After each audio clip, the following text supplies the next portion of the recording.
నమస్తే, welcome to our channel. నేను మీ వెంకట్. తెలంగాణ రాష్ట్రంలో ఒక ఘటన చాలా సంచలనంగా మారింది. ఏదైతే trainee IPS officer Uday Krishnareddy, అలాగే ఒక ట్రైనీ ఆఫీసర్గా ఉన్న ఒక మహిళ ట్రైనీ ఐపీఎస్, వీళ్ళిద్దరూ లివింగ్ రిలేషన్షిప్లో ఉండడం జరిగింది. ఆ తర్వాత ఆ మహిళ ట్రైనీ ఐపీఎస్ ఆఫీసర్కి మ్యారేజ్ అవ్వడం జరిగింది.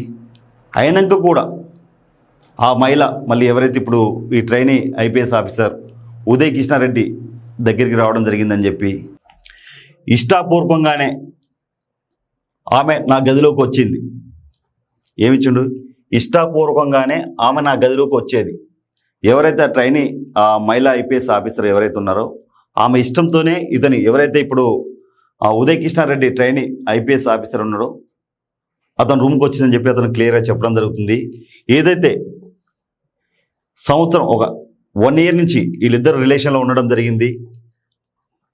నా ఆత్మహత్యకు నలుగురు కారణం అంటూ ఎవరైతే trainee IPS officer Uday Krishnareddy suicide నోట్లో బిత్తరపోయే నిజాలు ఉన్నాయి. అసలు ఏంటనేది ఒకసారి చదివి. హైదరాబాద్లోని సర్దార్ వల్లభాయ్ పటేల్ పోలీస్ అకాడమీలో మహిళా ట్రైనీ ఐపీఎస్పై లైంగిక ఏదింపుల కేసు ఊహించని మలుపు తిరిగింది. ఈ కేసులో ఆరోపణలు ఎదుర్కొంటున్న ట్రైనీ ఐపీఎస్ ఉదయ్ కృష్ణారెడ్డి ఆత్మహత్య ప్రయత్నం కలకలం రేపింది. ఎవరైతే అతను ఆత్మహత్య ప్రయత్నం చేశాడు, సూసైడ్ చేసుకోవడం జరిగింది. కానీ దానికి ముందు అతను ఒక నోట్ రాయడం జరిగింది. అతని మొబైల్లోనే అది కనబడడం జరిగింది.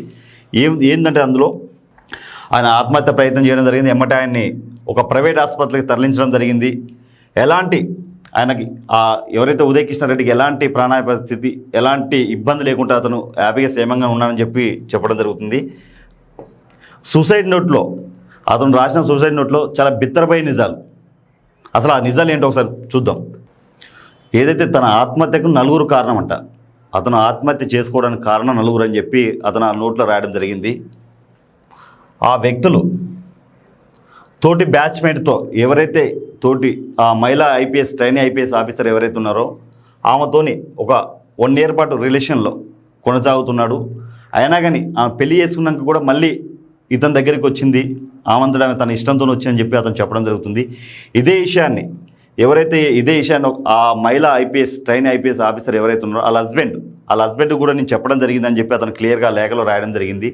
మరి ఓకే, మీకు మ్యారేజ్ కాకముందు రిలేషన్ ఉన్నానంటూ, ఎందుకంటే ఇప్పటికే మనం ఈ రాష్ట్రంలో కానీ లేదంటే దేశంలో కానీ చాలా చూస్తున్నాం.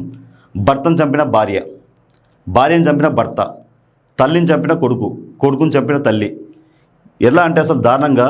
నిజంగా ఒక ఘటన, ఒక తల్లి ఆ మైనర్ బాలుడు, నాన్న నువ్వు చెడుదారులు వెళ్తున్నావు, వెళ్ళొద్దు అని చెప్తే అది కోపాన్ని పెంచుకొని ఇంకా ఎవరైతే మైనర్ బాలుడు అతని ఫ్రెండ్ సాయంతో ఒక తల్లిని అతి కిరాతకంగా చంపడం జరిగింది.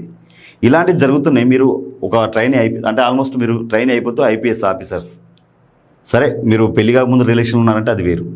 పెళ్ళి అయినా కూడా మీరు ఇలాంటి రిలేషన్స్ పెట్టుకొని మీరు సభ్య సమాజానికి ఎలాంటి మెసేజ్ ఇస్తున్నారు? మీరు ఏంటంటే మీరు చెప్తే 10 మంది వినే సిచ్యువేషన్ ఉన్నారు, కానీ మీరే తప్పుల మీద తప్పులు చేస్తారు.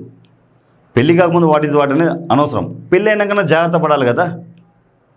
మళ్ళీ ఆ అమ్మాయి ఇష్టంతో వచ్చిందంటుంది. మళ్ళీ ఆ మహిళ ఎవరైతే ట్రైనీ ఆఫీసర్ ఉన్నారో ఐపీఎస్ ఆఫీసర్ ఆమె కంప్లైంట్ ఇవ్వడం జరిగింది.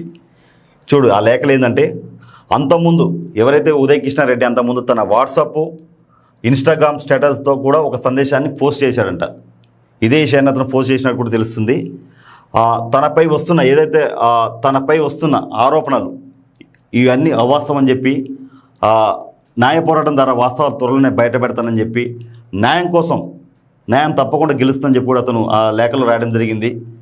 కాగా ఎవరైతే కృష్ణారెడ్డిని అకాడమీ ట్రైనింగ్ నుంచి సస్పెండ్ చేశారంటూ వస్తున్న వార్తలు నిజం లేదు. ఎవరైతే ఇప్పుడు ఎవరైతే ట్రైనీ ఐపీఎస్ ఆఫీసర్ కృష్ణారెడ్డిని సస్పెండ్ చేశారని చెప్పి వార్తలు వస్తున్నాయి, అవన్నీ అవాస్తవాలని కూడా క్లియర్గా ఇక్కడ మనకు అర్థమవుతుంది.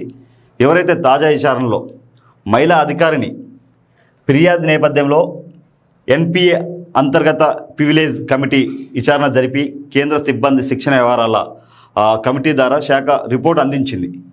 ఏదైతే అది ఈ నెల 14వ తారీఖున కృష్ణారెడ్డి సెలవుపై వెళ్లాల్సి ఉంది, కానీ వెళ్ళలేదు.